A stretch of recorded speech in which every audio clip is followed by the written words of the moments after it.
I pledge allegiance to the flag of the United States of America and to the republic for which it stands, one nation, under God, indivisible, with liberty and justice for all. All right, we'll start with open forum public input. I have a bunch of people here.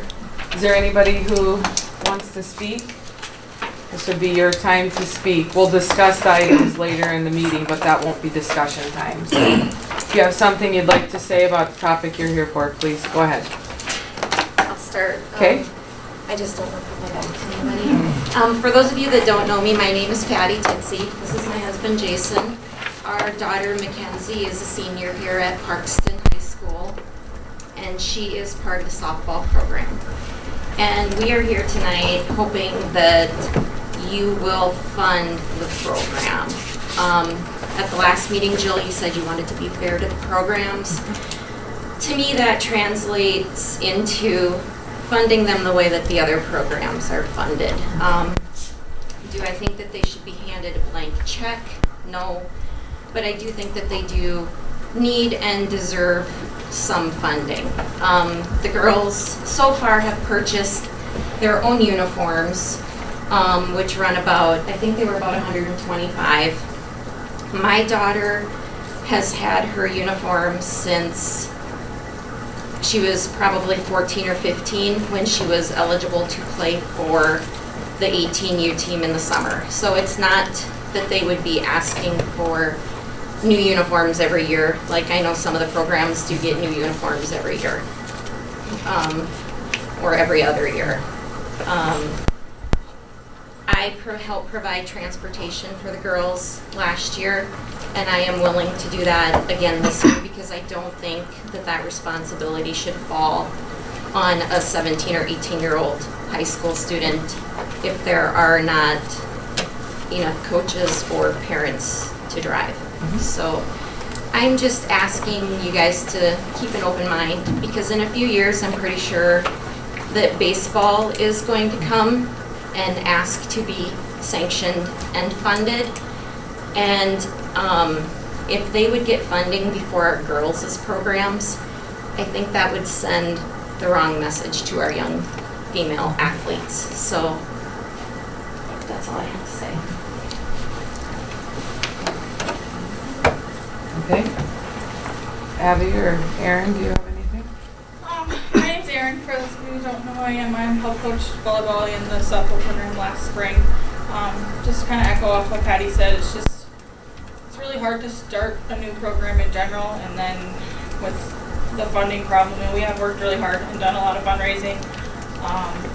My main concerns, like she said, was the transportation. Like if we could even get school transportation to get us there as a unit. You know, other teams come here to play us and they're showing up in their buses with their whole as a unit and a team, and we're coming in our private vehicles, and it's just a lot on expenses as like us volunteering our time in for the parents to spend gas money on our own vehicles and that stuff. So just a little financial support would be helpful for us to build our program going forward.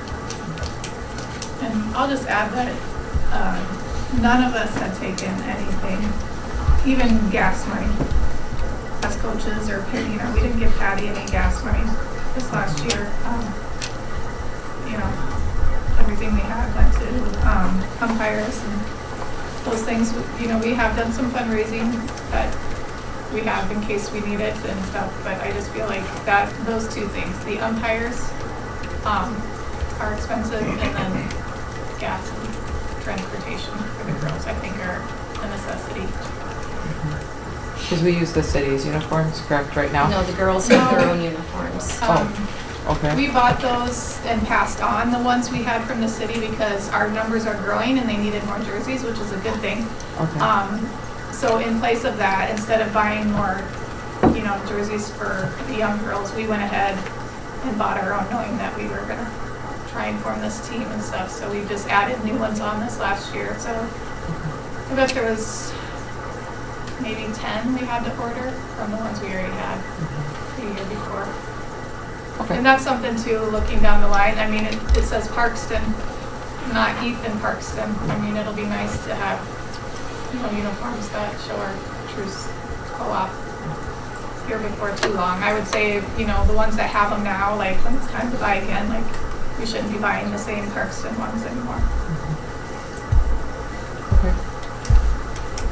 Thank you. Did you want to speak? You good? Good? Okay. All right. Amber, do you have anything? Well, transportation, pumps, if we had to do something with that outfield fence, that was an expense we weren't sure we would be able to cover. What did you say? The fence? The outfield fence isn't quite to sanction or. Oh, The okay. dimensions, I think, and We checked Adam, with- if you can help me out, I think we're okay. Yep. It would be if we host regions or something, maybe not. I don't know. They said that we would be good, Okay. but. So that's not an issue? It's not an Yeah. issue? I mean, Okay. you're supposed to be, what is it, Abby? 200 and all the way Yeah, there's across, like and a our range. center I think field we're goes okay. deeper than that. Okay. At the Orange Field. But I did send an email to the state to ask them about that, and the rep that I was talking to said that we would be fine. So. Okay. So and, I'm have a sorry, question. excuse me, and transportation would be your main request, really, I is feel what like you're. we've got more girls. Yep. We should have more next year, mid-20s, I would say. Okay. Okay. What was the split between Ethan and Parkston on numbers? You know? It is heavier on the Ethan side a little bit. It might be more so next year. I don't know. Around 10 and 10. I'm not Yeah, sure. it was, 8 or something. it's very close Even? to 50-50, Yeah. yeah. Okay. And we're getting some more younger this next year that we didn't have this, so, and probably about the same, so, yeah, that's fine. Okay. All right, sounds good. Thank you guys for coming. All right, we'll move to approve agenda. Changes to the agenda. There were no changes that I was made aware of, so just need a motion to approve the agenda. So moved. Second. Moved by Shonfire, second by Leishner. Any other discussion? Hearing none, all in favor say aye. Aye. Opposed, same sign. Motion carried. And no new conflicts of interest, so we'll move to, it says approve consent agenda, which are approve the October minutes and approve claims. Were there any questions about anything? Mr. Rooney? Oh, I forgot to do that. I'm sorry. Do you have them? They're in my room.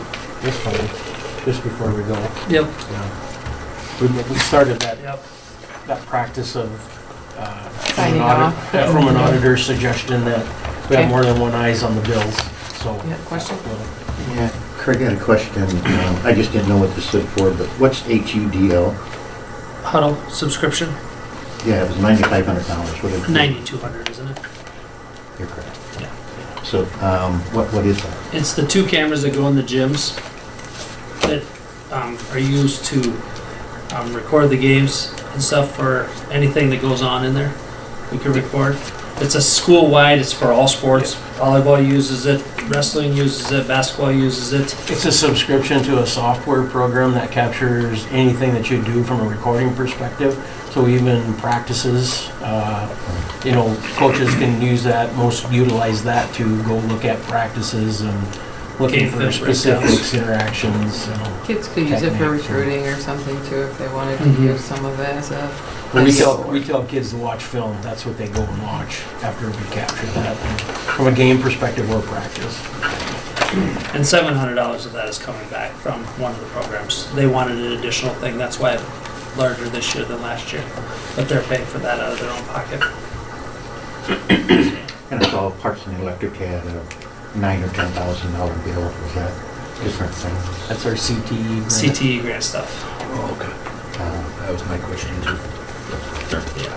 For the shop And remodel, that was for our. needed to be expensed. So all that is covered within our CTE grant, that $175,000 grant that Miss Ackerman wrote. Part of all the costs to retrofit that for the electrical upgrades, and that was in the grant. So, Okay, any other questions? Now we just need a motion to approve. So, Moved by Paul, second by Turner to approve the consent agenda. Any other discussion? Hearing none, all in favor, say aye. Opposed, same sign. Motion carried. All right, we'll move to staff reports, so we'll hear from the high school principal.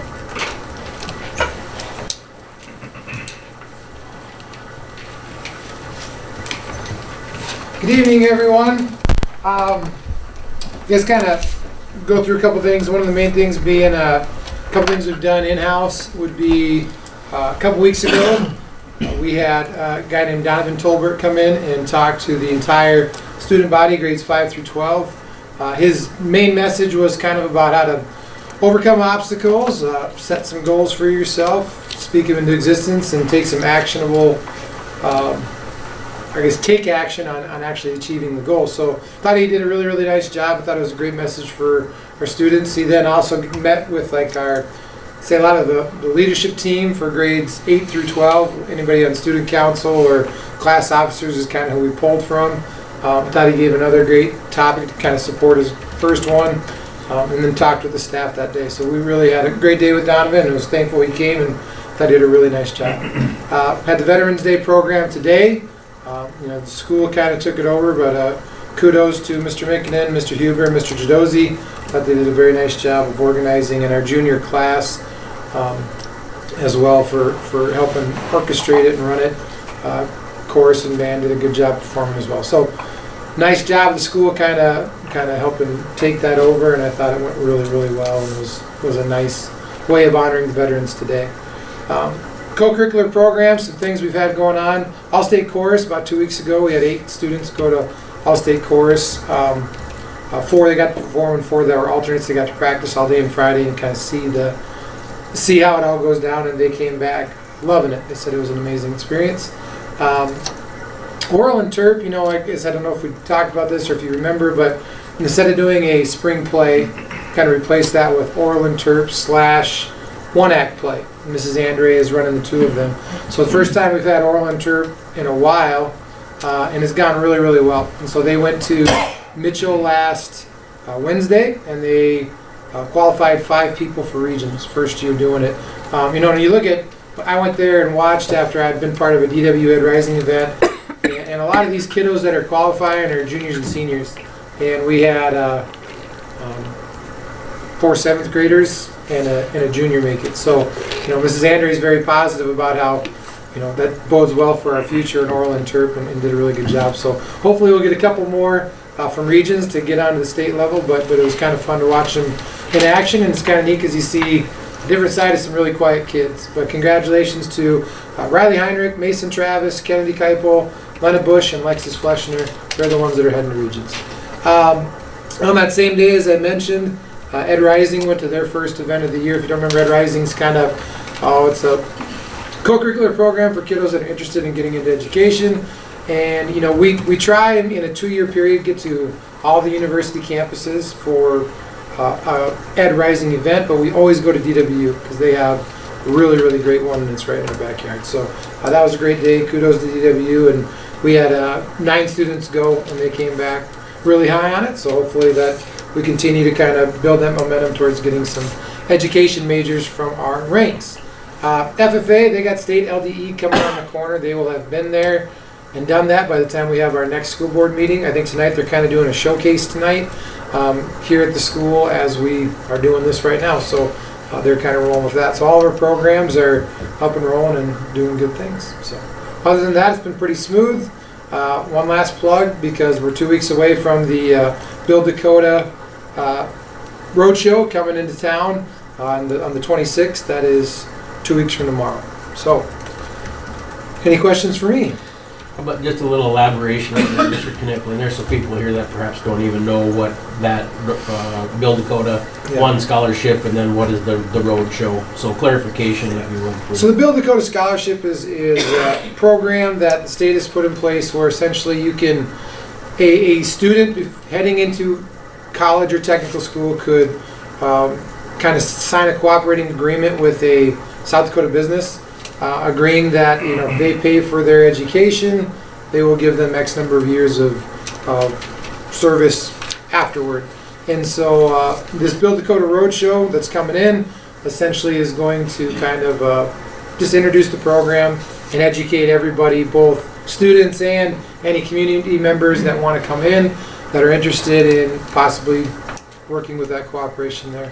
And Jed, do you want to add anything from the Mitchell Technical side at all about that? Not really, but I mean, we're always expanding on the Mitchell Tech side. Different programs that Build Dakota available that they kind of accepted there. Typically, it's a 3-year agreement between Build Dakota, the state of South Dakota, and that employer, to where that person, that student has to work for them 3 years. That's 50-50 split as far as the cost of the tuition. And I know there's some in the community. I know, like in talking the Vera at St. Benedict, there's definitely some interest to possibly get some there. And like you mentioned, there's a few new career fields that have opened up. I know one being early childhood. That's one that's brand new this year, and so they'll talk about all that and introduce it. So yeah, I think it's going to be good, and I'm hopeful that not only will all of our students get to be a little bit more educated with it, but like I said, anybody watching and listening, we would love to have any and all community members come and be a part of that, because that's the whole goal, is to build those partnerships, kids and businesses. Thank you. Is that a during the day thing? Is that an evening thing? So near the end, it's 2:20. 2:20 in the afternoon on November 26th is when that's going to happen. Be about 45 minutes to an hour is what we're looking at. Thanks. You got any? And if anybody has any questions, direct them to me, and I'll take care of it. All right. Thank you. Thank you. Okay. Mr. Fisher. Good evening. We'll kind of start with activities standpoint. Mr. Knipling did a nice job touching on all-state choir, oral interp. Really excited about oral interp as well, and just the future of that and how that's growing. I think that is something really positive to celebrate with our district. And then just, we were wrapping up a few sports seasons. We had our competitive cheer team, did a fantastic job finishing third out in Rapid. Just did a great job out there. Cross country wrapped up a good season. And, kind of the theme we've been talking about, Mr. Knipling and I, is putting banners on the wall. Golf was able to do that. Comp cheer was able to do that. Volleyball is still going. They're competing in the Sodak 16 tomorrow. And football will be playing for a state championship on Thursday. So it's been a really positive fall. I think the kids' hard work that they put in the summer is paying off for them. And so it's an exciting time, and you can kind of feel the buzz in the school, which is an exciting feel for us as leaders. And we had that speaker come in, which was good. We were able to bring in, he talked to the whole school, and then we kind of selected a few kids from student council or leaders within different programs to have a small group setting. And I thought that was really positive as well. And it was fun to kind of chat with them a little bit about the takeaways from that speaker. And so they were really positive. And Mr. Knipling allowed the 5th graders to come in on that speaker as well. And so I like what we're doing in building leadership so that we have great leaders as seniors, and we don't want that to just graduate. And I think our seniors are sharing their knowledge, and also we have the younger ones getting ready so we can transition that and keep it going. So I'm excited about some of the things that we have going on there.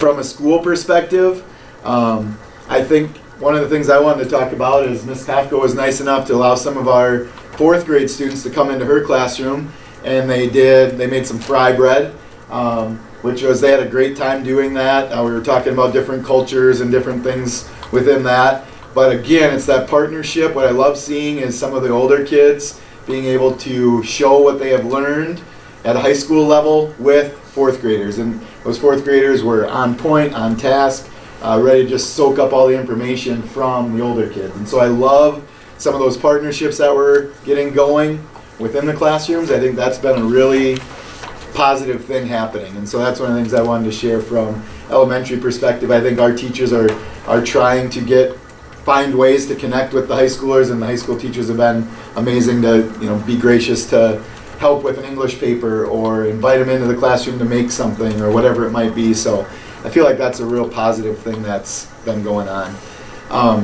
Other than that, from the school perspective, we're chugging along here. It's amazing how quickly time is flying by. One of the big things that we're gearing up for, getting ready, is evaluating our ELA curriculum. And so, again, I think I told you guys last time, but we had more teachers go visit Mitchell High School or Mitchell Elementary Schools. We're really interested in the science of reading and looking at our phonics and how we're teaching phonics. So we're really trying to figure out what the best fit for us is after talking with a variety of schools. And so those developmental days have been really important for that. And teachers have been bringing back good information, which allows me to reach out and bring in some materials. So we're gearing up for that. We'll probably start putting that all together and looking at that after the semester. So just wanted you guys in the loop on that.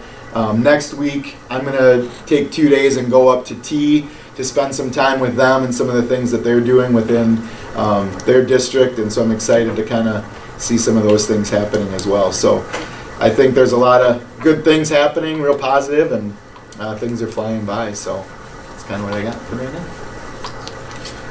Okay. Thank you. All right, Mr. McKinney. Not much, other than we just signed off on our state ADM at 535.2. So we'll be getting funding throughout the course of the year on that particular number. I do need to clarify, because I know we talked about the Associated School Boards Delegate Assembly. We really never said.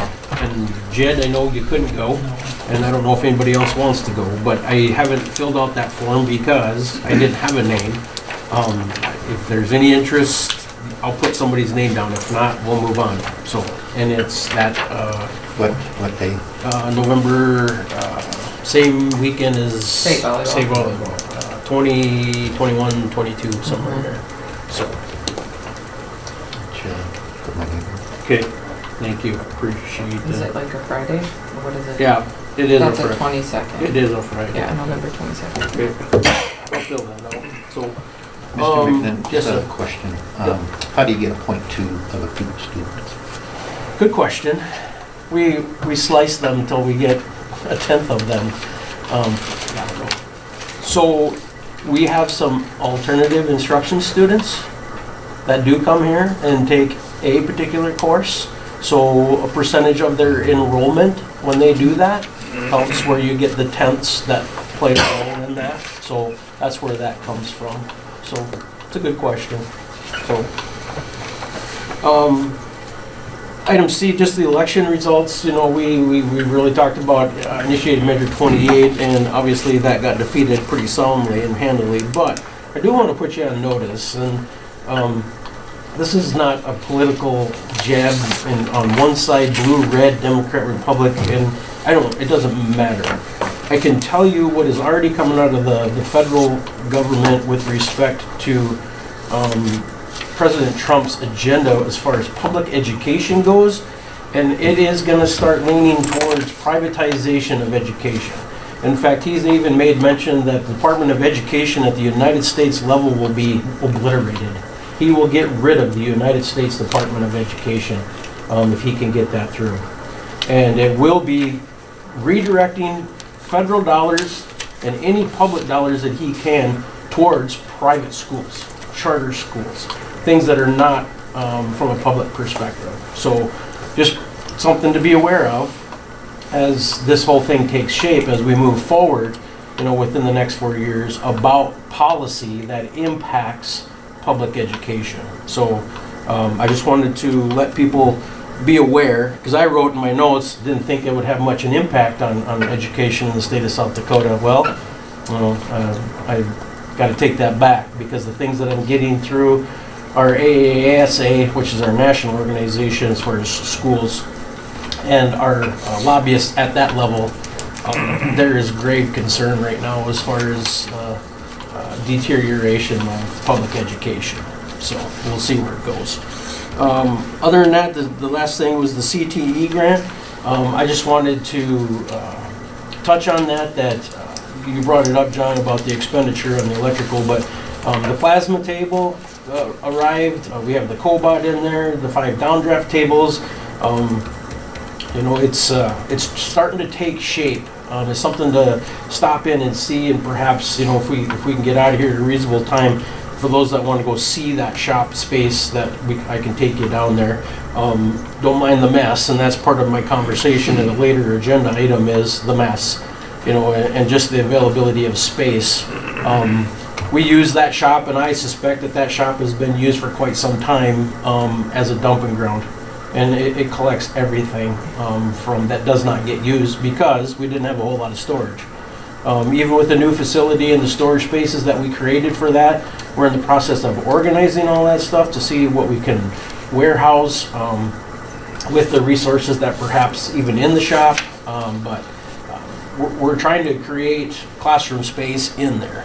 Miss Morgan, or Miss Ackerman's FFA program, and she does some things within there that are hands-on projects, and not to mention now the manufacturing component with all the new equipment invested through the grant process. So yeah, it's pretty tight in there. So just keep that in mind as we continue to move forward with the conversations at a later agenda item on here. So that's all I have at this stage of the game. So Mr. McClellan, is your container full out there? Excuse me? Our container, is that? Yeah. And underneath the bleachers? The bleachers, it's really not as much space one thinks is under there. You'd have to really go under there to see what yeah, right. So there's a lot of track stuff that's under there. A majority of the container is our pole vault pit, is our high jump pits, and some other track elements that are sitting out in there in that context box. So, yeah. So. Okay. Any other questions? All right, we'll move to discussion items then. First discussion item is for policy review, first reading. We'll consider the ASBSD policies for review. It's a first reading. EFB, EG, AA, EH, EI, EIDA, and they were all included in your packet. So I did not suggest any changes to those as I went through them out of the new assembly policy manual. But we're talking about free and reduced price food services, printing and duplication services, the copyrighted materials, service animals at school. That was actually, we do have that in our old manual, but I thought that was interesting. And oh, by the way, I guess you didn't know this, you can bring a horse to school, and I should be careful when I say that, but it is a documented service animal. So yeah, when you read that, it's not a misprint. So I did not know that, I'll be honest with you. So and then it's a policy on insurance management, which I think we abide by that particular concept and indemnification of employees. So everything that is just kind of standard policy. So. Any questions? The only thing I answered was the horse, so I guess. I sold your thunder up. All right. I would. We would beat that up pretty good before we brought a pony in here. I would really do due diligence with that, but I mean, we'll see where it gets us, and hopefully we don't have to travel that. So. All right, we will move to discussion item B, review policy manual. The following ASBSD policies are being presented for review and a second reading for district consideration. EEAC, EEACA, EEAD, EEADA, EF, DDBA. Those are all in the last month's packet. Any questions on those? There was no changes to those. Okay, we'll move to discussion item C, review policy manual. The following ASBSD policies are being presented for review and adoption and inclusion to the district's policy manual: ECB, EDBA, EA, EEAA, EEAB, and JFCL. Yep. So I just need a motion to approve those to be adopted if there are no questions. So moved. Second. Moved by Leichner, second by Schoenfelder to approve those policies. Any other discussion? Hearing none, all in favor say aye. Aye. Opposed, same sign. Motion carried. All right, discussion item D is Christmas recognition for staff. We'll discuss and determine what options are available to recognize staff for Christmas.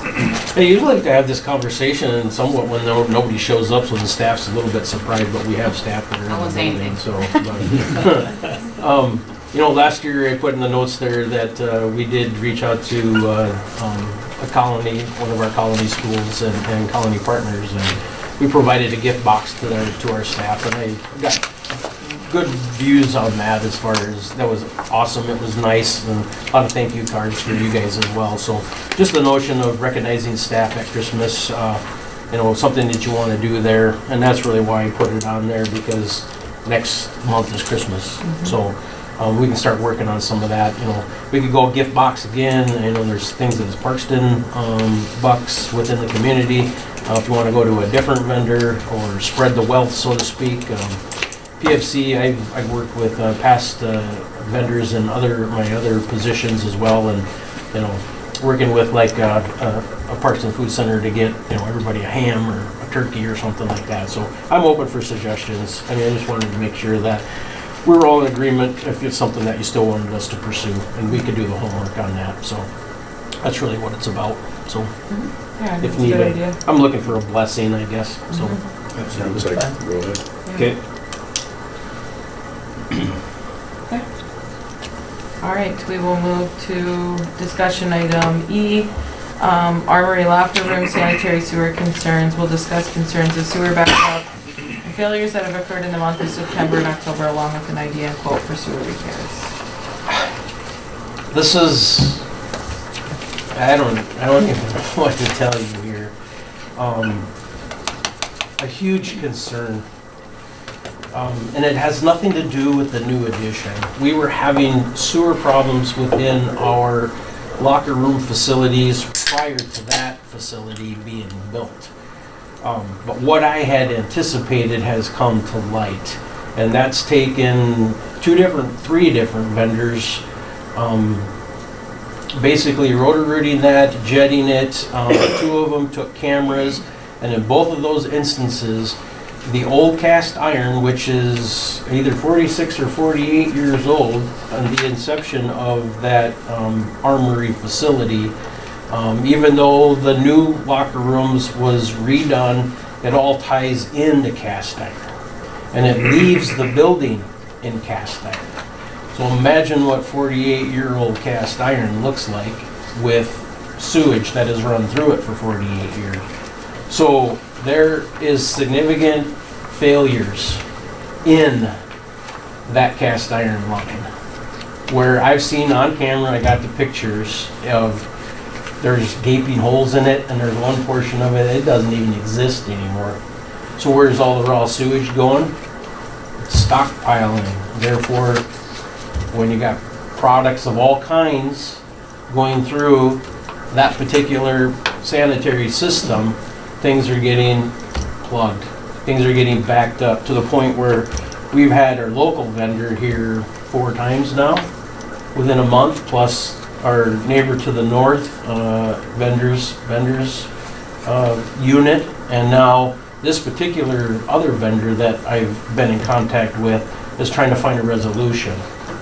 And they've all basically said, this is not something that you can let go. This has to be fixed. Otherwise, unless you want to pay me $2,000 a month to come and jet it 4 times, or you have an alternative. And what the alternative is you can try to locate the cast as it leaves the building and find out where all the hazards are and where the deterioration is going.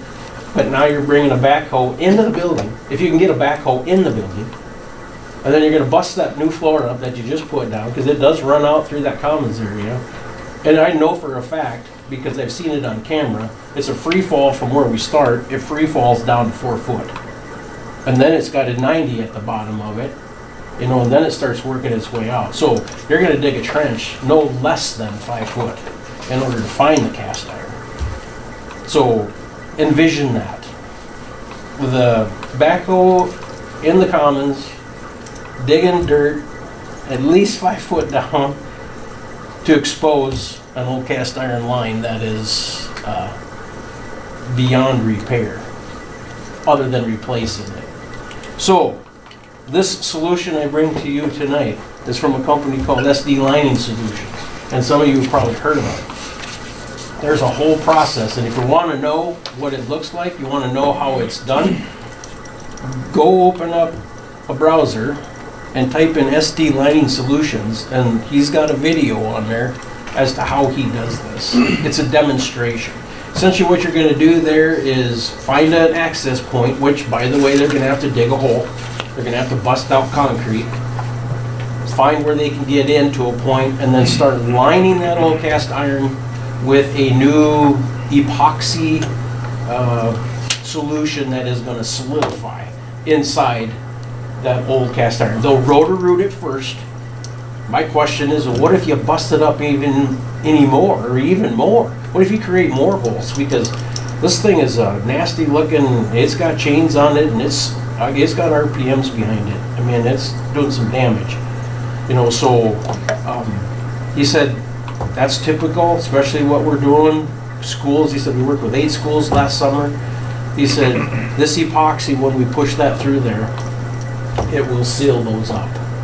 You know, so my one concern is we don't know 100% where it's coming out of the locker rooms in the armory side, not the new ones, but the old ones, as to what I anticipate there. There's a 90 that has to be in there that ties into the cast that runs east. That's my concern, because I don't know I don't even know if that 90 is there from what I can tell on one picture. But I couldn't get in with the help of those guys through the girls' locker room. I couldn't get far enough through that whole array of new PVC because it was a twisted and a turned. I don't know, it had been inspected, so it passed. But it was crazy as to the path that took to tie into. Couldn't get past that point. I know where it ties into the cast, but I don't know. When they come here, then we'll have a better look and try to find that other diagnosed problem, which it's not diagnosed. I know there's a problem. So where would they dig into that you don't know exactly? So in the girls' locker room, Which is the north one? it's the farthest north, and then there is, I don't know what you call that. It's a storage area. It's a storage area. I mean, Coach Hobbick's got some girls' uniforms and stuff in there. So we're gonna have to take one of those cabinets in there, get it out of there, and then they're gonna jackhammer that floor out of there, and then find, because that is before it free falls 4 foot deep. So he knows he can get in there, and he pinged it with his deal. I was there when he had his little devices out, and it's right here. And I'm like, this would be a great place to dig a hole. And I could go in from here and do my lining. So started anyway, so. But I put the estimate in your packet. I didn't think it was that bad. You didn't think it was that bad? Yeah. I about had a stroke. I was expecting worse, to be honest with you. I was expecting the worst. Really? Yeah, when I was reading the thing before I got to this, Yeah. I was expecting way worse. Yeah. Well, for public knowledge, we're looking at just shy of 18 grand to line this. And that's just a portion of it. He said typically what we do is then we could perhaps come back 2 or 3 times and we continue to line more instead of trying to dig that line up for you. He So said this quote is for how far? this one was for 75 feet. And we'll see where 75 feet gets us. So it could be less. He said, I won't do more than that. He said, because we don't like to do typically, because we may not be able to at that point in time where we're at to do any more than 75 foot. So, I mean, and you certainly at this time of the year, I mean, we're in school for another 6 months. You can't bring an excavator in here and start These taking guys- up the floor. These guys do good work. They actually had to do some work at. You know these guys then? Yes. Oh. They did some work out actually in my lab. There was an underground PVC pipe. Oh, at school? Yes, that there was a stake that actually got drove through it. Oh, sure. Yes. Yeah. And they pulled it back out, and it ended up, during one of the heavier rains, ended up just permeating water into my lab. I mean, it was like half-inch deep. The course of the whole lab, well, it all comes back to that, and obviously the expansion joints that were cut in the concrete. Sure. They came in and did this. I have not had problems since. I mean, now granted, that was in heavy, heavy rain. Yeah. But Right. I was kind of there. I mean, I didn't get too nosy because I was busy teaching when they were in there. But Right. do good work, from what I've heard. I mean, interesting concept for sure. Yeah, I no, it's- had heard of it. It's a unique process. Yeah. I think it's fairly well proven. Yes, no, I mean, Yeah, it works. I mean, And he stands behind his word, guaranteed. I have not talked to a customer, now you'd be the first one. I mean, he gave me, they were just in one of the schools in Sioux Falls, because it was an emergency, and they did like over 100 and some foot in Sioux Falls. This would have been 4 or 5 years ago. Sure. Mitchell Tech, so, yeah. But I guess cart's before the horse here, but I got this guy coming on this Friday because we didn't have school. So it's your Miss Hobbick just let you know that your storeroom, you might want to get some stuff out of there because, We've been, you know, I got Brian ripping out that cabinet here, so just letting you know. when's the date? Friday. We wait till Wednesday? No. Wednesday? This Wednesday? To do what, move stuff? Tomorrow I'm going to. Oh, yeah, you're good then. No, just by Friday. And I looked in that cabinet, there's not a lot in there. No. You're good, so. But yeah, I mean, I don't have another solution for it. No, there's no, I don't think there is. nothing else to do. No. I don't think this is that bad. Well, it's good to know that you guys were like, oh, well, okay, it is what it is. Now, remember, that's gonna come out of a line item in our contingency. That's not anything that we do have some, but we don't have, you know, that type of money that we put in the budget in order to. It'll be a budget amendment at the end. Yeah, exactly. Anyway, we'll see how it goes. Okay? So I guess, you know, I don't know, it's more discussion, we don't necessarily need a motion on that. But unless you wanted to, you put it on record that you approved $17,729 expenditure for, What do you want us to do? Sewer. For your comfort? I mean, we're full disclosure here. I mean, I'm comfortable with just giving, you guys giving the We direction. know about it, I don't need I that. can certainly make a motion. Yeah, or we Yeah. can do it, or it doesn't matter. Yeah, I'm Then good. it's on the record. Yeah, go ahead. I'll move to spend $17,729.62 for the SD Lining Solutions Company to fix our sewer. I'll second it. Moved by Paul and second by Needle. Any other discussion? Hearing none, all in favor say aye. Alright. Opposed, same sign. Motion carried. Alright, we'll move to discussion item F, which is the athletic complex master plan update. So we'll review the latest committee meeting and drawings. So what I printed for you is this document here. And I just got this here a couple hours ago from Mammoth. So Scott was at the meeting, and Matt, you were shucking corn, if I remember right. And then I think Mr. Fisher, Mr. Knipling were also at the meeting. But what you see there are some renditions. The conversation at the very end took a different direction. Or you go here, you can have that call. Took a different direction as to, I'm trying to think of the right ways to explain that. There was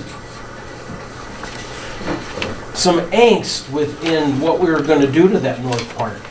And nobody could get past that concept about, you know, how it was proposed to be turfed.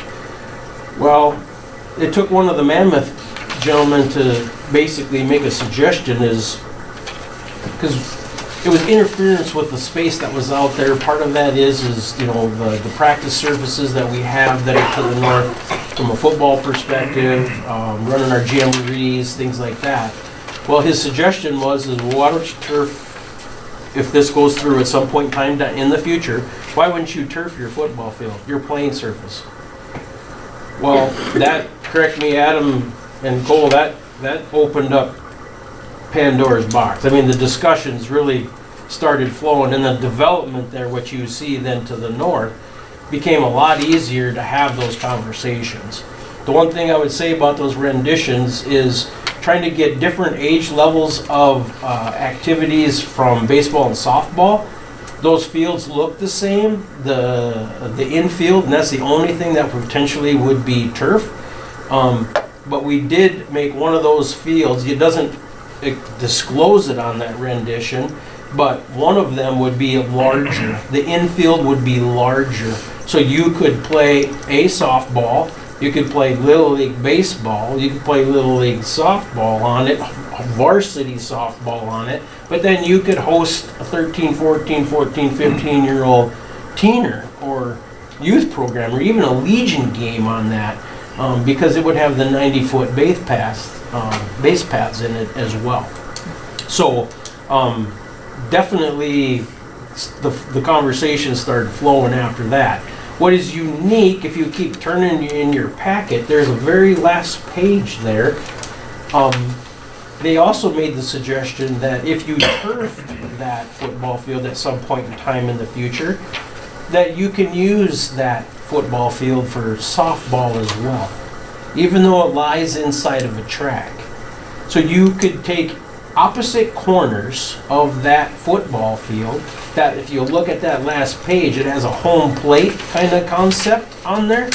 You would put that in the very far corner of that surface, and then those base paths go down the sideline and go down the end line, and it's never on the football surface, so to speak. So you would have perhaps just detachable bases that would be out there. You couldn't probably pay like a large varsity game from a softball perspective, because you'd be hitting into the track, but you certainly could do practice out there, batting practice, you could do fielding, you could play some little kids competition out there with the whole concept in all those renditions is a movable fence. No, there is no fence on there that is permanent, you know, so there's that component that they're taking a look at as well. So we are not done with them. They're going to come back one more time because I don't have the price points. But the fact, I do know they did have a price point, Adam, correct me if I'm wrong. Yep. Just the field, the football field, if we turf that entire football field, that was right at $1 million. And then these other components, these other two surfaces where it's just infield, because the rest of that's just grass, but we would put some irrigation and stuff out there to try to keep that, a playable surface. We didn't have any numbers. They'd have to go back, and they were going back and trying to look at what those components would be. So sliding that thing back to the south, because they originally had a parking lot in there, and they had this $850,000 bathroom concession stand in there, and we basically said, no, I mean, let's just focus on plain surfaces for right now and see where that gets us. So we're waiting to have another conversation with them, with the city, when they return, and I have yet to hear about the number component from Mammoth. So I'm guessing it's going to come here, hopefully before Thanksgiving. I don't know, but if not, probably before Christmas. So I just wanted to give that to you and where we're at in that process. And on the turf football field, there's enough space for 2 practice diamonds for softball. Yeah, one in each corner. Yeah, one in each end zone. Yep. It seems odd. You think there's no way, but they showed us on. They're like, yeah, here it is, and they just did it in Sisseton. So. The thing to think about there too would be is like, you're gonna have spring softball. That would be like, let's say you get these weird winters where you've got a late blizzard, like you might be playing your first month's worth of games on that. There could be value. So, and I guess my question for you guys as a board is, and I keep forgetting to circle back to this, is if this is something that is in our future, and I'm not define future, tomorrow's the future, but are we talking year, we talking 5 years, we talking 7, we talking 10, irregardless of where that particular thought process is, if it's something that you want to move on, the funding component of that, which we just built the facility, we all know how that works. But you can itemize that, meaning you could put a line item in your capital outlay budget, say this money is earmarked for this particular footprint, at what point in time it comes to fruition. So, and that can be whatever you want it to be. I mean, whatever that directive is, then I guess, if let's just say if it's a 50,000 earmarked item every year until whenever it's built, then Craig and I know that we have to include that within the capital outlay budget and make sure that it's earmarked for that. Do you spend it? No. And then it just keeps building from that point forward. So if there's an interest in that, no decisions other than think about it, because when we get to our budget process, and that's typically late spring, then we'll have to bring that conversation back, as we want to earmark that particular line item. So that's kind of where we're at with this master planning process that Mammoth has done for us, so. Okay. Questions on that? Has the city indicated what they would put in? Well, that's a good question. I mean, as far as them playing a role in this, I believe that they still are, at the table, to be a partner in this from a funding perspective. They obviously have projects just as well as in budget concerns like we do. Excuse me. I don't know if they're gonna go to the degree that I'm asking you guys to think about a line item in their budget. I think they do a pretty good job at that, listening to Mayor Semler explain, what they do in some of their budgeting.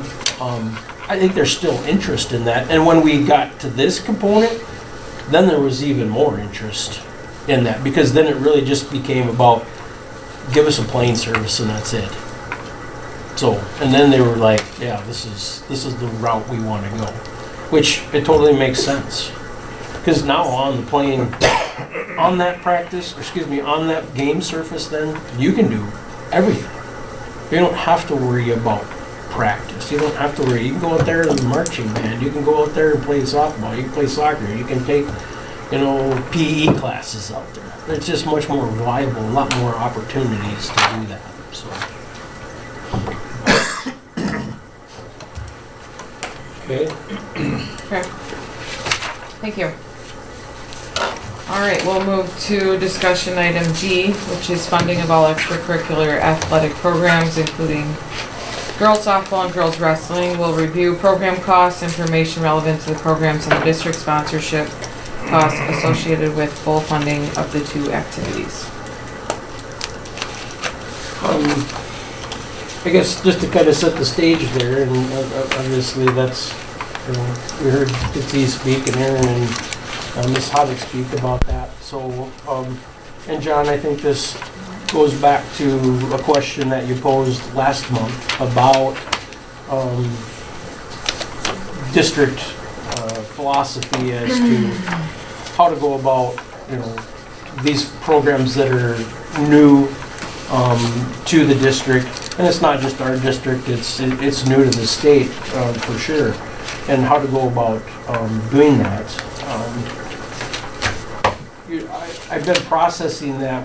There's a point of clarification that I would like to make for people in the crowd, and it was a statement. It wasn't that you were inaccurate, Mr. Prohl, but there was a statement because somebody brought it to my attention. Basically, when we did not find another music educator, because we went from 3 to 2, that there was that dollar that was available. Whatever that dollar amount was that for that particular position, that there's this money sitting there. And I know that's not what you meant, and I know you well enough to know, but clarification for everybody sitting out there, that's not how a budget is formulated. So we knew early on in the budgeting process that third position in the music arts program, we were not going to find that. So when Craig created the budget, or him and I did that jointly, that line item was not in there. So it wasn't like we budgeted for that and then here's all this $60,000 sitting here. That's not true. It was a cost savings for sure to the district, no doubt about it, because we did not fund that particular position. But it wasn't like it was money there and then it's sitting there just waiting to be unused. So I just wanted to make that clarification for everybody here. So other than that, I did put some information in your packets about, and Mr. Fisher helped me with this.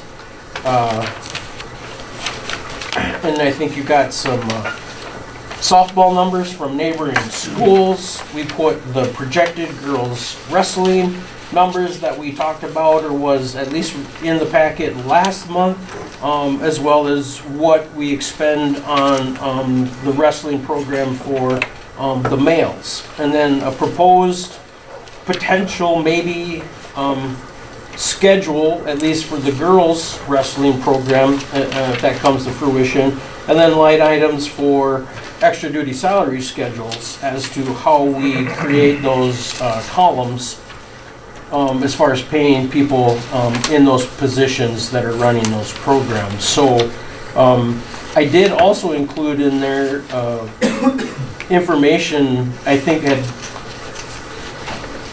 clarification about a question that was posed to me from a patron via email as to, I think,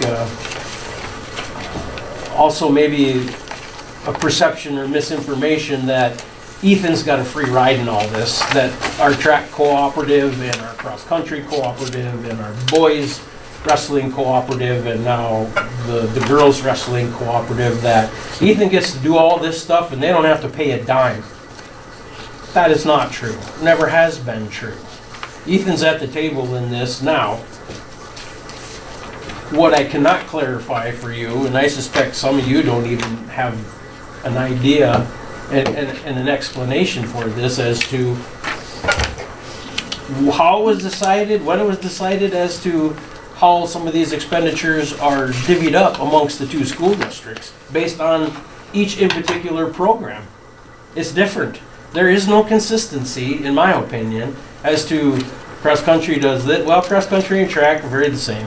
But why boys wrestling does this, and now that we had girls softball cooperative, and they got nothing last year, and then what you had in the past between Parkston, Ethan, and Hanson in a 10-year gymnastics program where there was no resources allocated for that.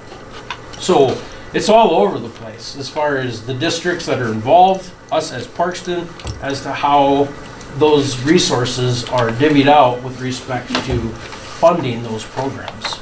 So there was that information in there that I hope you got to read within your packet as well. I can clarify hopefully anything that you have questions about, you know, within the documents that I put in the, your packet, and try to the best I can, you know, we'll throw Craig under the bus a little bit because he's probably closer to this with admin more than I am, and more than Mr. Knipling is, and more than Mr. Fisher is, because he's been here longer. So let the questions begin, or, you know, Jill, I'll divert to you. I don't really have anything right off the bat. I don't know, I guess we can just share our thoughts about, I think we can make it two separate conversations maybe, the softball versus wrestling. This discussion about, not that we would, it's not versus, but discussing both programs. Matt, what's your thoughts? Well, I guess, I mean, you guys know how I feel, but as far, we've decided to sponsor these sports, so that's the way we're going to go. So I would be more inclined actually consider them the same, wrestling, softball, and any other future activities, and set up some type of policy that so that we know and future boards know that if we're going to add this activity, that this is how it's going to be funded, and we don't have to, you know, sit here every time. Yeah, that's good. I would propose some type of graduated scale, starting off, you know, if it's a 5-year progression or something along that lines, as to, you know, the school will start out sponsoring or funding this portion, and then over the 5 years, the program has to fundraise, you know, what the school's not supporting, and kind of, you know, increase the support as the 5 years go. That would kind of have the program put some skin in the game as while they're building the program, and just, you know, putting some assurance that it's not just a, you know, 1 or 2 year thing, and I guess a little bit more defined parameters to what we're going to do. My thoughts. about you, Jed? I like Matt's idea as far as having some sort of structure. I think, as far as talking about, girls wrestling and softball, I think it needs to be the same conversation, just in my opinion. I think we need to put something in place. I mean, I am in favor of, trying to help them out as far as with some sort of funding. To what extent? I believe it needs to be on some sort of tiered schedule, and I don't know, at 5 years, do we look at fully funding? Or what are you guys' thoughts on that if we elect to go that way?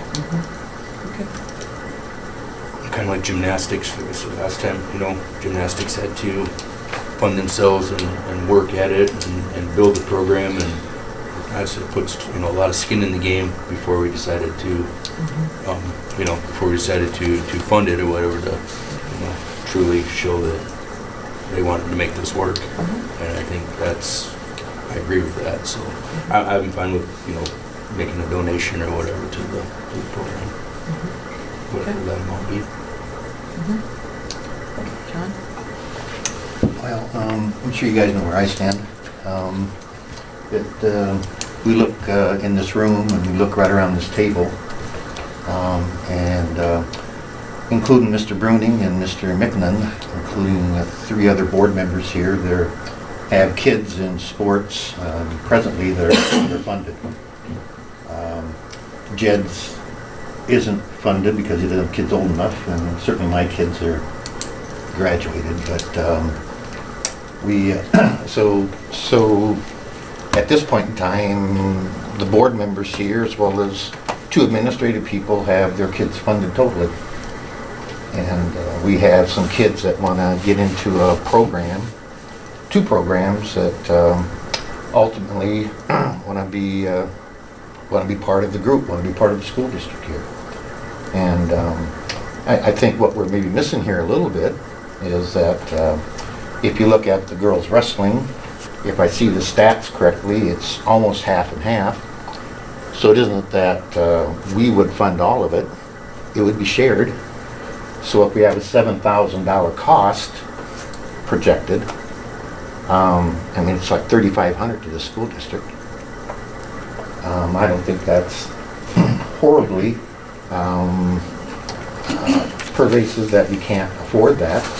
If girls softball is around 20 grand, and if I understand correctly, it's 50-50, or even if it's more, Ethan, and if it's split, that's 10 grand. I don't know, we have what do we have, Craig, a $7 million budget? I don't know, I think we could afford $10,000 on a softball program. If we want to dilute the costs a little bit, maybe they supply their own bats and gloves, and we don't have to pay for that. But Most kids want to anyway, I think. Well, I get it. That's one of those pieces. Most kids want to. But it isn't that it isn't like football where we supply the helmets and pads and the whole 9 yards. So it isn't that it's prohibitive, in my opinion. When I looked at Shane Fish's, when we have our audit, when we looked at revenues and expenses on the general fund, we actually had a little excess funds on the revenue side, and we didn't spend all our money. Didn't expend the capital outlay expenditures. Correct. So the point being, well, I can talk to you after a while, but it's showing that based on our budgeted stuff, Craig, we never spent all our budgeted expenses. It's on black and white here. We still overspent by X amount of dollars Not more than that. with the capital outlay transfer. We can have that discussion. So again, your kid's funded. So the point is that we have the money. It's not prohibitive. It's about education here. And it appears to me, and I know the board, I think we've been a good conservative fiscal board. This isn't going to push us over the hill. But how do you think the kids feel? How do you think that girl wrestler feels out here? How about that girl softball player? When I'm not part of the other kids that are funded on the sports here. I just don't think it's right. And you sit here when you have your own kids funded.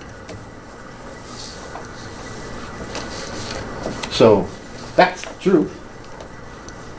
So I'm about education. I'm about getting the kids an opportunity. We have the facilities. We just spent just short of $7 million right on the wrestling facility and our facility over there that we built. It's there to be used. We have the diamonds out here for the softball. It's there to be used. Again, it's situations that I think, again, we aren't trying to see how much money we can have at the end of the year. We don't have any stockholders we pay out. It's about education. With kids. Education with kids.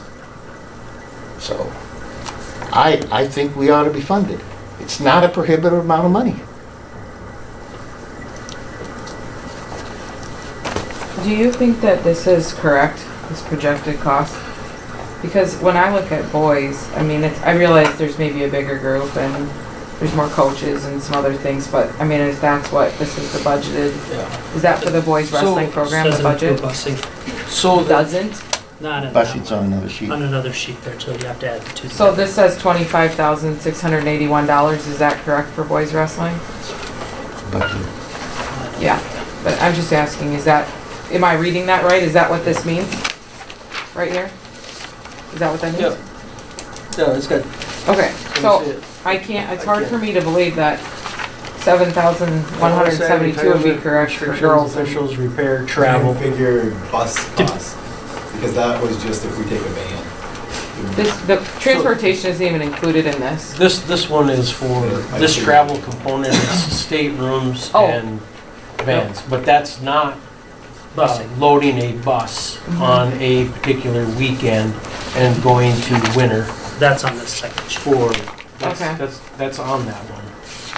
Okay, But the Another one, 8,500. the projected one of the That's- 7,100, that was a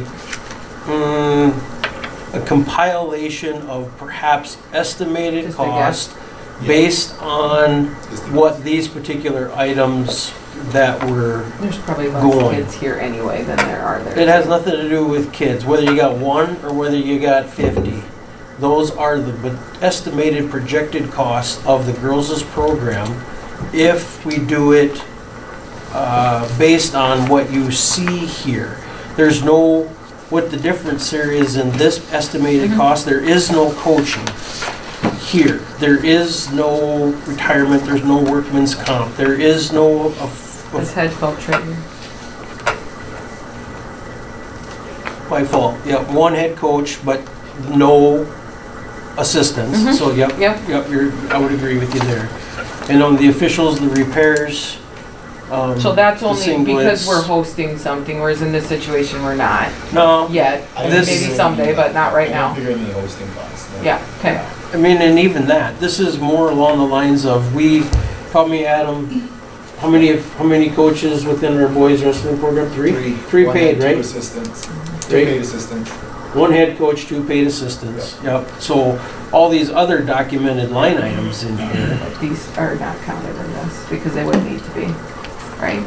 Right, so this, in this budget, because we have to account for that, it's OSI, it's your retirement, Yeah. FICA, your workman's comp. What is not in here are those particular items, you know, the estimated. I mean, if you want things all being equal, if you're gonna sit here and say that the boys' budgeted wrestling program for fiscal year '25 is a line item of $25,681, essentially, you're looking at an equivalent of a girls' wrestling program, no more than that. No, Could I'm be, just yep, asking. could be I'm fluctuating surprised less than that that. it was that. But back to the concept, where Matt's suggestion, Jed echoed, in my opinion, you know, if you took an approach to have a graduated concept, you could build up to this particular line item. And Mr. Prohl's conversation and his interpretation of this is that game on, get it done. It is not cost prohibitive based on the research that he's done. Would we spend $25,681 this year on a girls' wrestling program? No, we wouldn't. Because through conversations, you know, which is an item on the agenda a little bit later, but I've had the conversation with Mrs. Heinrich about how she wants to help build this program. And we're not going to all the same events that the boys program is going. The transportation costs are going to be a fraction of what the boys are. The coaching costs are going to be a fraction of what the boys' costs are, because we're not doing it to the level of where the boys' program is. You know, so you're going to have some variances in there. Here's the one thing that I would say to all of it right now, and I think agree or disagree, and Craig would agree with me, is the fact that, again, this is not something that we had time to plan for.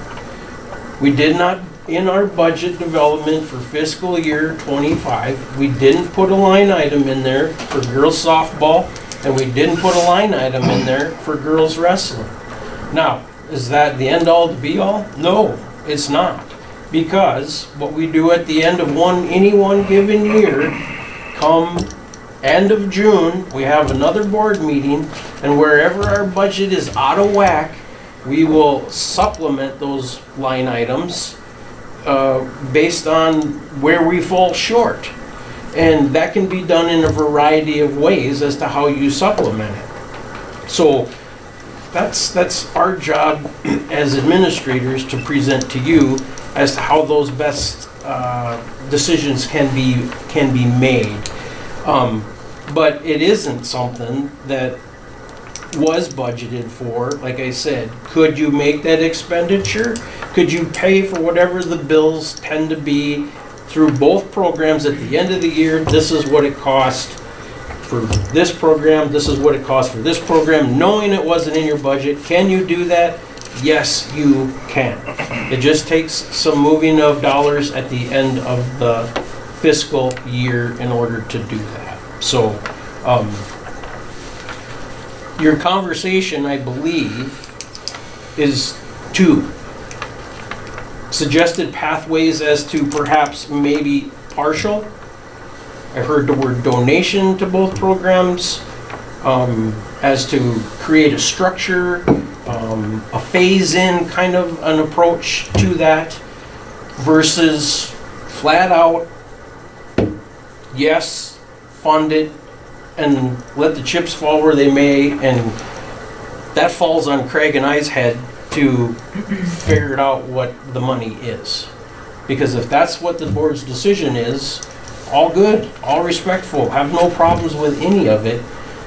I believe your guys' decision as a school board is to decide which one of those two paths do you want to follow. And you can sit here and debate this all night long. What I would suggest is that you got two pathways here, and it's as simplistic is if you're done discussing it, call the question. And the question is full funding or a graduated path in order to bring these programs on board into the budget. And if that requires some donations to the programs, you know, for this particular fiscal year moving forward, and then look at, you know, next year, building it all into the budget so Craig and I have better numbers, either way. But that's kind of where you're at right now, in my opinion. So I will shut up and let you guys have the conversation again. I was just looking for clarification. I was actually surprised it cost that much money, but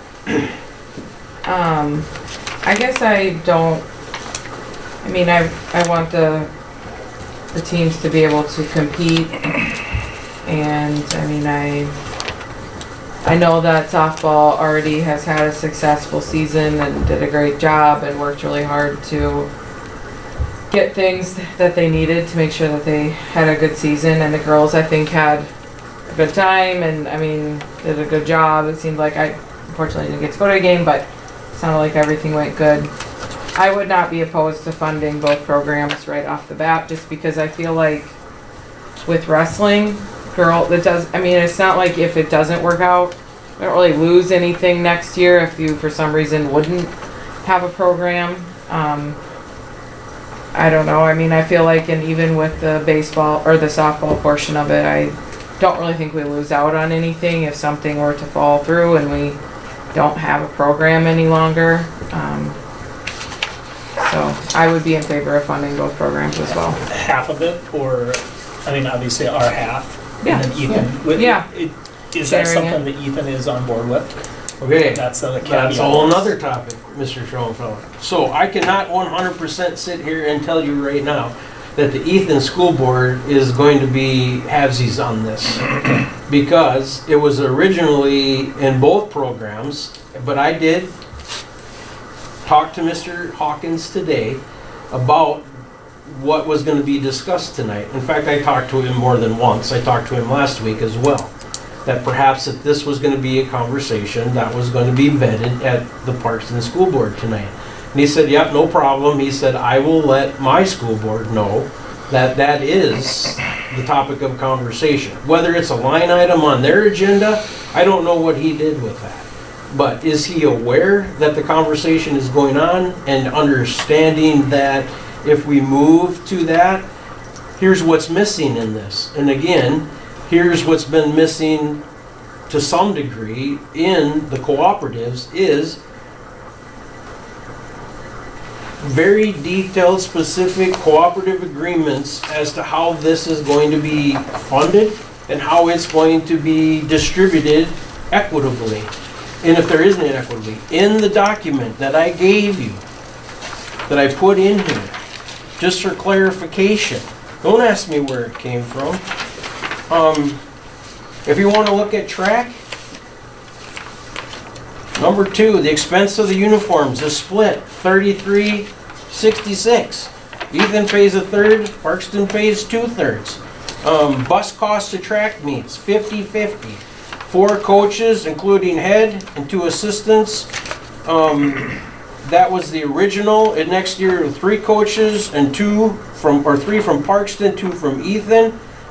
Those particular are not thrown in one pot of money. Ethan puts them on their salary schedule and probably perhaps could pay their people more than we pay our people, or they could pay their people less than what we pay our people. But it's not like it goes into a pot of money and says, okay, here's the cost of the coaching of the program. You pay half, we pay half. It's not in there. Rooms at state track meets, again, Ethan pays 33%, Parkston pays 66%. Why? I don't know. Why wouldn't you just prorate it for how I many wasn't students there here are? in the creation of this. Well, I think When it was created, that's about how many that's kids. what the percentage was at the time. Is that something we can renegotiate in moving forward? It should just be like, if there's 40% one Right. year and 60% one year, then they pay 40, we pay 60. Right. Yeah. Bingo. If it's 50 and 50, we pay 50, they pay 50. It shouldn't be Or- different The for thing just with go that is you 50-50 all don't, the when you're time. budgeting, Thank you you, our don't co-op. know Thank that. you, Jen. And that's fine it's just- too, I don't think, care. To me, that sounds like the smartest, most intelligent way to do Yeah. it. Hey, if we're gonna be a co-op, we're 50-50 across the board, period. Yeah, and that's, and obviously I have just a little bit of history in development of a full-blown Co-op. co-op Yeah. with everything involved in it. And the only way to do that from a justifiable perspective, where it makes world easy for business managers, is it's across the board. You didn't get into the details, well, you got 5 and you got 15, I don't care. Because next year it could flip-flop, like you Yes. just said, Jim. It's Yeah. irrelevant as to that. Yeah. And where we're gonna sit here and put a price on each kid's head, Yeah. and that's what we pay because you got more than we do, I find that disagreeable. Plus, Yeah. it's a nightmare for any businessman, ask them.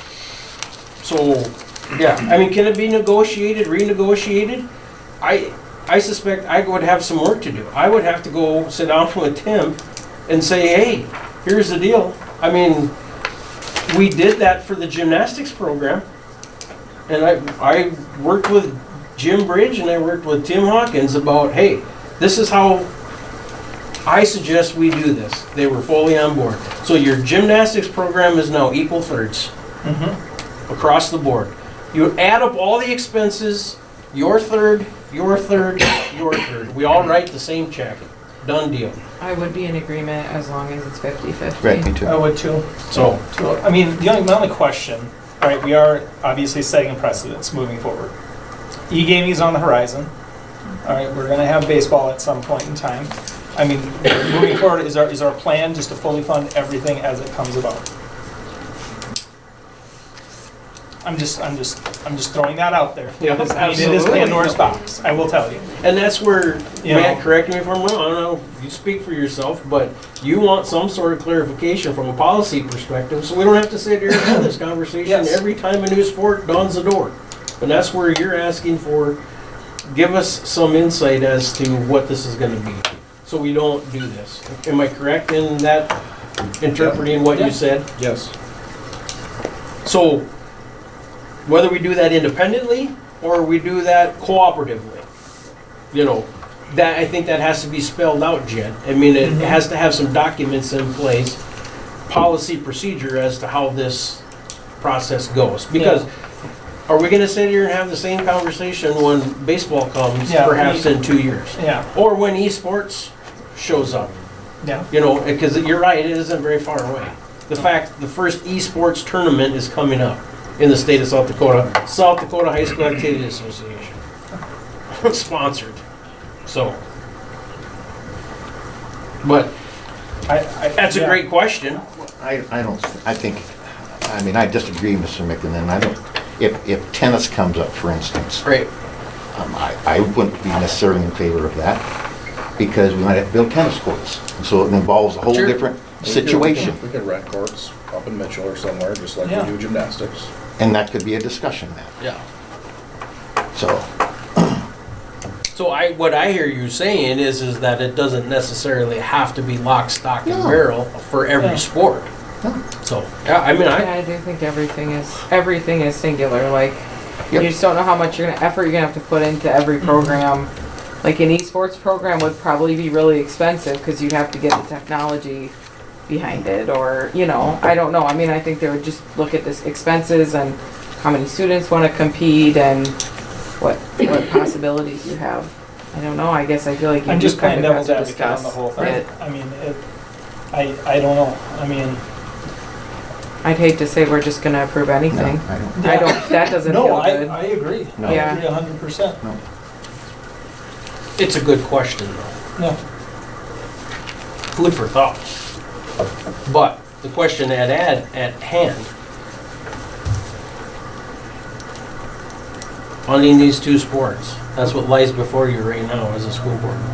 Three of us said And that you- we'd sponsor 50-50 as long as Ethan is agreeable. Somebody's gotta make a motion, and then you gotta have a vote. I'll make a motion. I'll say.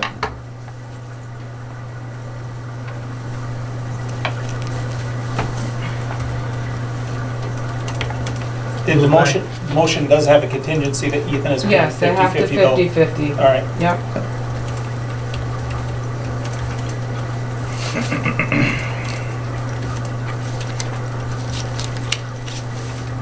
And not because I thought Ethan's gotten away with anything. That's not my thought process, or, Me either. And I don't think that at all. I know that you said somebody had thought that, but that is not what I have felt at all. And it wasn't necessarily that they had gotten away with it. I misspoke, so I apologize. The clarification is there is a perception out there that Ethan was involved in these programs, because I did hear that, where they didn't have to pay anything. They get to use our facilities, which I found odd. We're in a cooperative, but they get to come use our facilities. It's a co-op. That's what happens when you have a cooperative. But nonetheless, clarification as to what was the differential, if any, in the expenses of the programs. So that's what And the if the question co-op is successful, nobody's complaining about that they get to use our facilities, so. What, as I'm just saying, Right. it's, whatever. Anyway, okay. You got what you wanna, We Here's have a some of the- motion, Craig, that you can repeat.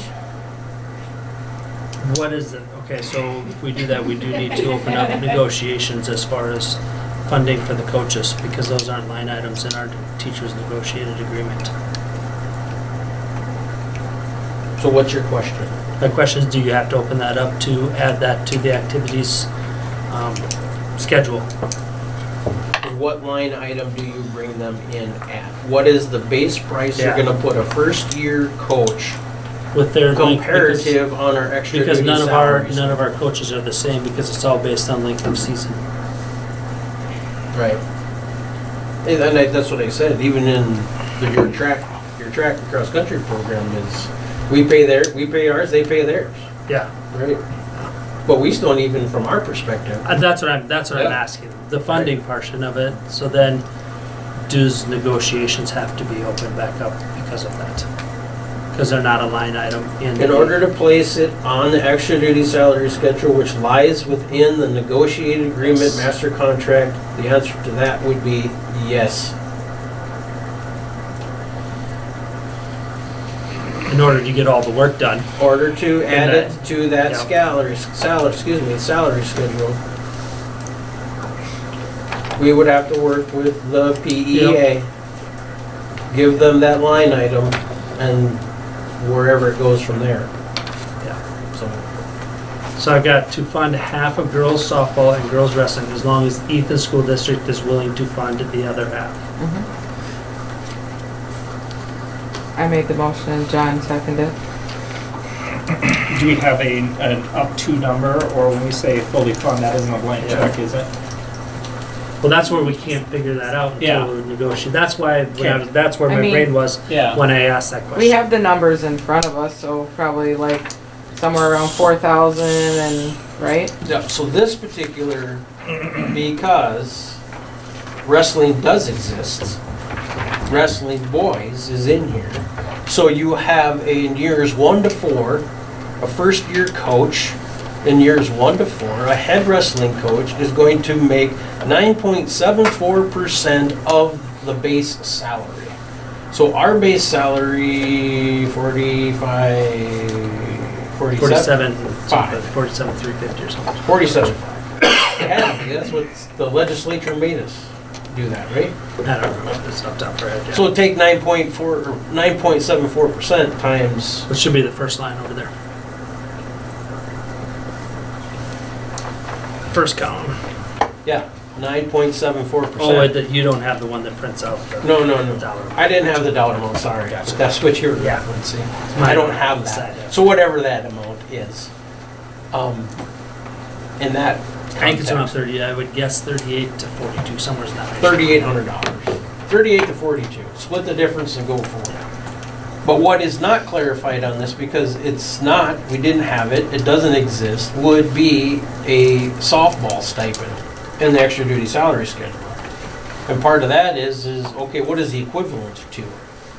Well, Craig helped me. I think there's a little bit of history here of about honing in on The amount. similar You'd have to count the similar number of days based on positions, South Dakota days, High right? School Activity Association, first allowable start date to the end date.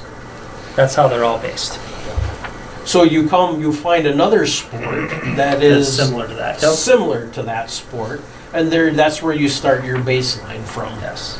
But if you're going off of the estimates, the one program was 30,000.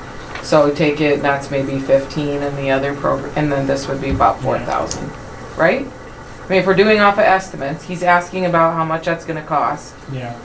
About 4,000 for girls wrestling if we go half, Oh, And about based on the 15,000 projected if we go estimate half. that Adam. is Right. what I'm saying. or Yeah, Mr. isn't that what Fisher- you were Yes. asking? I- Yeah. I mean, is that where the number's gonna be? I mean, That's what it's, I mean, Yeah. I'd say Okay. 30,000 is steep. I mean, Yeah, I I do think we too. could do it for less than that, but maybe not, I don't know. You're gonna change this number every year? yeah. Change the number, clarify do you that mean? for me. Whatever number we're talking about here. Well, there's no Is that the number in the motion, forever? right? No, Just using the Salem 30,000, which my thoughts on the first year is, we're just starting, okay, now we need a pitching machine, now we need I mean, if we're doing like an open check where Parks and Rec does half, Ethan does half, but where do we stop? You know?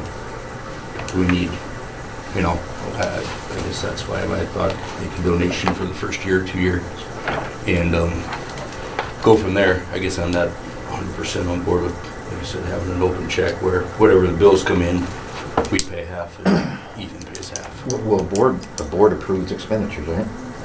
So we would see the expense on the pitching machine, right? We have one, anyway. I'm just using The that city as, does. that's just using that as an Can we use example. Yeah, I'm not just using that, you know. Yeah, I know what you're saying. So, I would say, I mean, can we just to look at, like, I think it would just be the basic things that you would Yeah. need, to me is what it would be, So, to get started at So least. for softball, about 20,000. Yeah.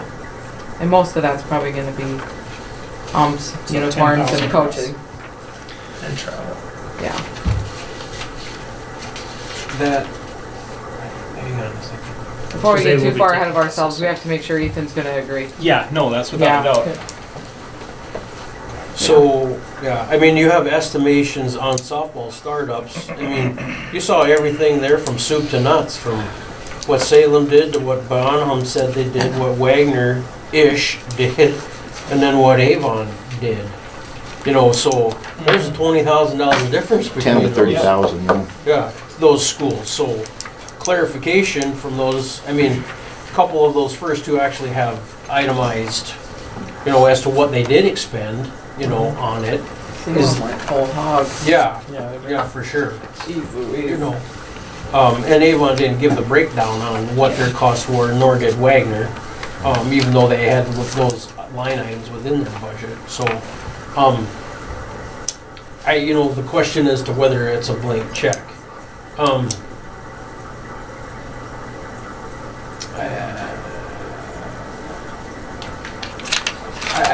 I don't even, I'm not sure I know how to respond to that.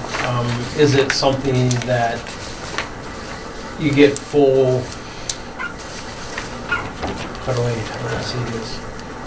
The expenses of the program will be mitigated by requests coming in for this, that, or the other equipment or destination to tournaments, this and that. I mean, Mr. Fisher sits down with the coaches and hammers out the schedule. We're going here, we're going there. We're going to go to this tournament, we're not going to this one. And then here's what we need from an equipment perspective. Again, two different pots of money, because the things that we're talking about, some of them general fund, when we're talking about human resources, and a lot of the expenses that are equipment, that's a capital outlay expense. So a little bit difference in concerning that. So yes, it's still added up. Here's the expense of the program, so to speak, even in these that are on here, but it's going to come out of a different pot of money. I guess my point is trying to make, Jed, is that would Mr. Fisher, Mr. Knimpling, or Mr. Bruning allow at the end of the year softball or girls wrestling to come in here and say, okay, here's 30 grand that cost our program? No, sorry, I'm just giving you a heads up, that's not happening. Within reason, we'll have those conversations. And we will keep that to a level, I think, with what is expected as far as based on, one, that you have a projected, cost to this program that's just starting out, or a program that's in year two. So I think the basics are travel, paying coaches, paying for officials. Those are probably the major three expenses, and then, the equipment component of it, I think both of those are kind of non-factors, because softball has the equipment in place. I don't see a whole lot of expenses on that. Wrestling, there isn't a whole, yes, there's a few, but it's minimal as far as that cost, because what they're doing is practicing in a facility that's brand new. There's not a lot of, but transportation, your coaching, and your registration fees to go to these things, and officials if you're hosting something. So, I think last year, correct me if I'm wrong, Coach Habeck, softball, from an officiating perspective, the expenditure was somewhere between $2,000 and $2,500, pretty close, when we paid them all. Yeah, because that's what we're trying to raise for this year. Yeah. We didn't have any funding. Right. And that was based on 10 home games, if I recall. Pretty close. Yeah. And we actually got that. Two of our community members volunteered to a majority of our games, so that's would Right. be an additional expense to us this year. Yeah. And it was made very clear that they did due diligence, so I don't believe that that's something that's going to happen again this year.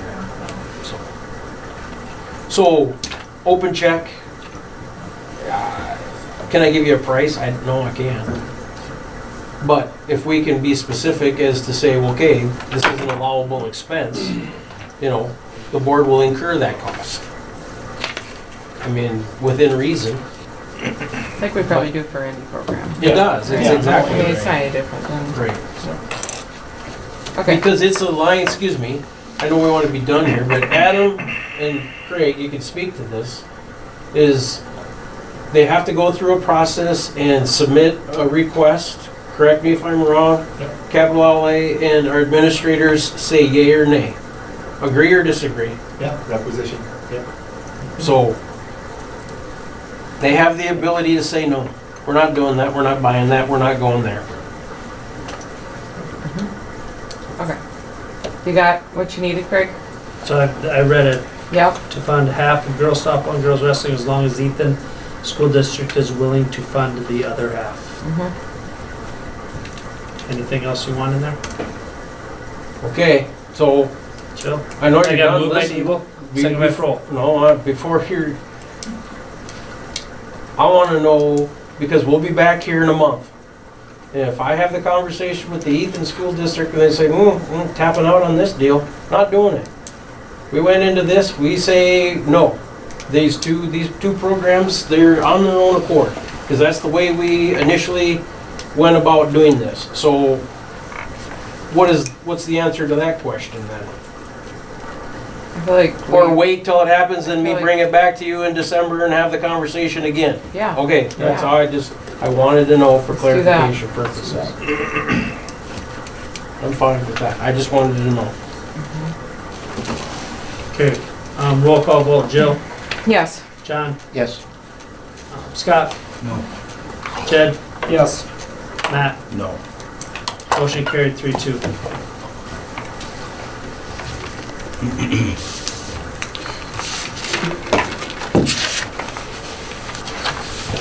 All right.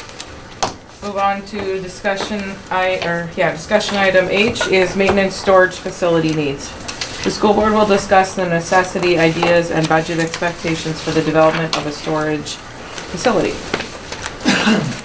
So this other document that I put in front of you with pictures, and then, excuse me, I had a rendition in your packet as well. And that was from another district, as well as some specs. And those specs are represented of this particular colored sheets.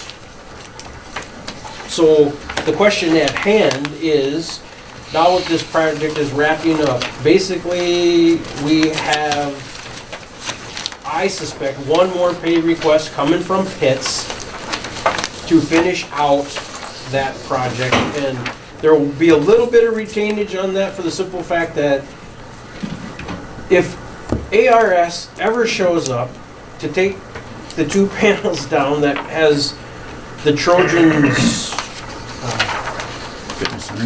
is that what it says, Scott? Trojan Fitness Center. Yeah. And somebody said, you asked me the other day if I was gonna put a .com behind that. So, it's coming, but I can't, Pitts can't get ARS to show up. They can't move the needle on these guys. So, point being, difference. We're moving forward with the thought process is, it's been a conversation that you guys have had in the past. You have the essentially 10 vehicles that sit outdoors. You have back to the shop conversation, perhaps that becomes a dumping ground that has mowers in it and snow blowers and this, that, and everything else in it. I mean, the necessity for a facility such as a maintenance storage facility is well within question as to whether you can want to do something like that or whether we should do something like that. So these particular pictures, obviously biased because this is what I helped develop and propose in the Mount Vernon School District. And what you can see there in the specs was a 55 by an 88. Yep, 50 by 88. Is that what I put in 50. there? Oh, maybe I Sorry. put something Yep, there you go. else. 50 by 88 by 14. So and those are all the specs that we published in order to build that facility. You can kind of get a little bit of a picture as to what perhaps something like that could look like. Now, and you can see it's all in there. It had heat in it. It's got lights in it. What I did not realize, and they've done in my app since I've been gone from that district, it's got a cement floor in it. It was not built that way. So that obviously came after the fact. But I can tell you what the cost to build that structure was originally with the apron, 12-foot apron out front. As you see what's inside of it, spray foam, all the electrical, the heat, the water, everything was there, was $192,000 at the time. So, and the second, I had 2 bids, and the second bid came in just over 200,000. And 2 well-known contractors that were bidding on this particular building. So, just to give you an idea what it could look like. The one rendition also that I put in your packet that had Pitts' name on it, that is a drawing and a rendition that was they built down in Wagner. And that's not even an apples and apples comparison because that thing is the Taj Mahal of storage facilities because it's all brick. And there's a mezzanine in it. Why? I don't know, because they For got them. gosh Why? sakes. Because they can, I suspect, because they got the money. Oh my. So, Mr. Mickelman, you said something here in your comments here about the certificates needed to be expended at a certain period of time. yeah, So Craig, what- help what me is- with that. So, recall our conversation with Jerry Spethman, okay? When we sold those, I'm almost positive that there was a timeline in which we had to expend the dollars that we got I would have to. in those proceeds. So, and 3 years pops into my head. I don't know if that's true or not. We'd probably have to get a hold of Mr. Spethman in order to clarify Does that include the interest? that. Yeah, the payments, I mean, we've already made, No, I meant does the interest need to be paid as well, or used as well? The 200, I think Matt's asking. Yeah, The- no. the revenue. No, just The the revenue that you sold. So that would be the 7.1 that you generated when you sold. 7,004,000. Or 7, sorry. So that, I believe there's a timeline. You can't sit on that money forever. It has to be expended. I don't know, like I said, 3 years pops into my head. Greg, you don't recall? I mean, How long ago did we take was that in like March or April? What was that? May? so this coming March, Will be a year? Year before. so this will be This will year be 2. year 2 years? coming up. We sold them 2 years ago, because you Okay. had all the money before. But you're we gonna broke spend ground. it in the interest and the principal payments before that. Because we've already spent half of it. Yeah. You will in December here. So make another $500-some thousand payment, you've already made $200-some thousand payment, so that's $750 already. And that's your yearly payment that you budgeted for in your capital outlay budget. So that's your levy. So I just to give you some ideas, I don't need any decision. I wanted to just food for thought. It's fodder. Start, something that we wanted to take a look at. My biggest question is if we're serious about doing this, just like we went through in the building process, we could easily go with one of these 2 vendors that help build what we have on site. And there is no stipulation as far as having to advertise. We did that originally because we really didn't know what we were doing and who we should be going with. Therefore, we advertised for architects to come in and give us the presentation, if you recall that. And then you chose Pitts to design it and then, Arc Inc. to design it and Pitts to build it, through construction management. But if we wanted to build or design something like this, you could do it either or. And you don't have to go out and advertise for bids in order to do that, so. You're perfectly well within your rights, regardless of what their costs are associated for doing that, so. Okay. So that's, something to look at. I don't know, my first question is, when you first see that picture, that's ugly as sin and we'd never do something like that, or? I don't know, I'm asking. I don't think it's ugly. Why is it ugly? Oh, I'm just asking. Some people don't want steel. Some Oh. people don't want a steel structure. If we did it, I'd love for it to look the same, similar, like coordinating with the way our building looks out here. Sure, Like the blue absolutely. color, you know? Color-wise. Yeah, like so Color-wise. that it looks similar, like we planned it on purpose to kind of Yeah. match up. But Absolutely. yeah, I'm just curious if I don't anybody think it's was ugly. opposed to such a look. No, no. I mean, I think. And building a steel building. I think steel is the most economical way to build something like this. I mean, it is what it is. Sure. It's a shed. I mean, it's a Yeah. shed. I mean, we're not It gonna doesn't build it have to out. be beautiful, We're not yeah. gonna build it out precast or anything similar. Yeah. Right. You know. Okay. Or cement brick like that. Yeah. No. Yeah, okay, thank you for the idea. So you'll just bring that back then sometime? or talk Let it about it again? marinate, you know, that's something, when we can get a little more on the finances Right, figured out. when will the capital outlay count kind of settle down? Yeah, we're basically one more payment left of the pit steel. Or QZAB bonds. right? Oh, the QZAB bonds too, No, no, yes. no, no, no. But didn't But you you're mention talking- that some of the money from the certificates was spent on other things, but we'll get Backfill. back in, so. When your taxes start. Right, coming in. that's what my question was, I guess. Yeah. When will it kind of level out? Next month, you'll see the first Wavy taxes. wave of taxes for this new. Okay. We haven't hardly got anything in taxes. Those, you know, when you look at those monthly deals, if it was, what was it, this month was probably the highest month, and it's still not very high. in capital outlay that So we in received. a month or two, the After next month, you'll see a huge, capital outlay probably about fund will be $500,000. back to. 500-600. historical levels. Okay. Yeah, because right now you show, with that extra million, it's only 512,000. Now, I do have 130,000 coming left from the HVAC project. And then you've got 175-ish from the CTE grant that we've already spent. So you add 300 to that.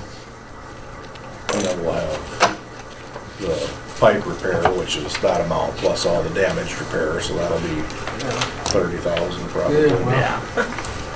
Great. Probably more, because you may have to do it again, right? Well, that's something that if he can heal us till we get to the end of the school year, then you Then- bring them back in the then next budget. fiscal Next year, fiscal and year, you budget do for another it. Sure, to do that something makes like sense, that. okay. But I'm not gonna sit here and tell you, it's a good question, Jill, and it's a good point. I could be sitting here in December saying, Gotta do it again. there's another 50 feet down the line that we finally Yeah. got through and figured out the whole thing is gone. So you don't know if the end of it's open, Mr. McKenna?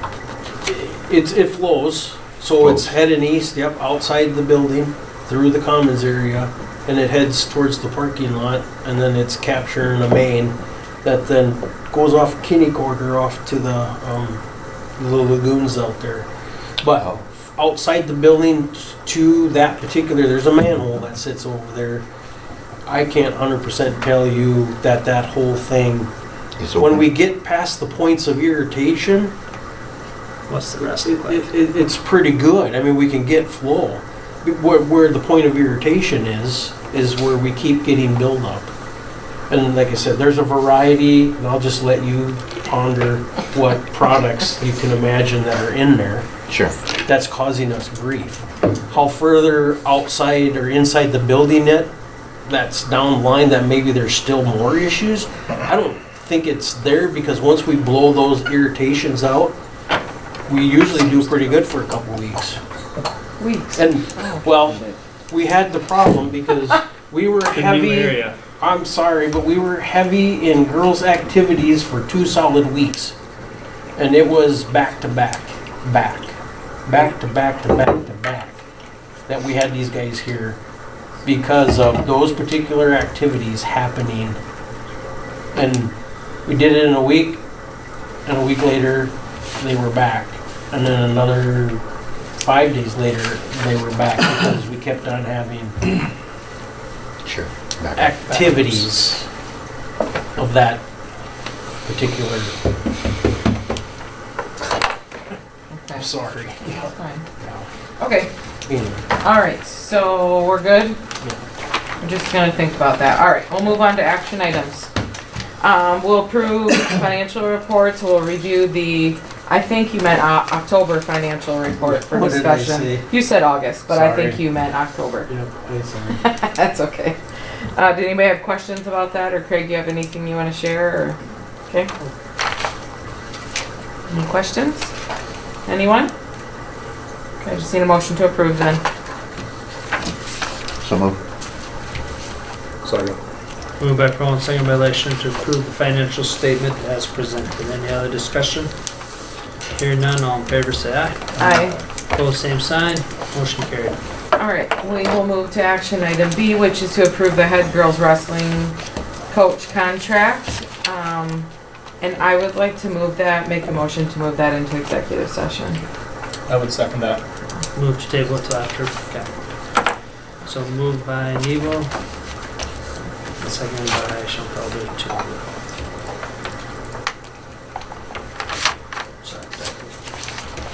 to table executive session. Any other discussion? Hearing none, all in favor say aye. Aye. Opposed, same sign. Motion carried.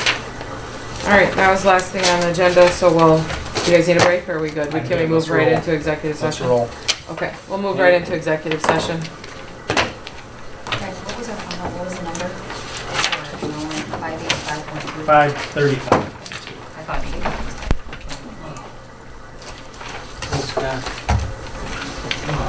Have a good night.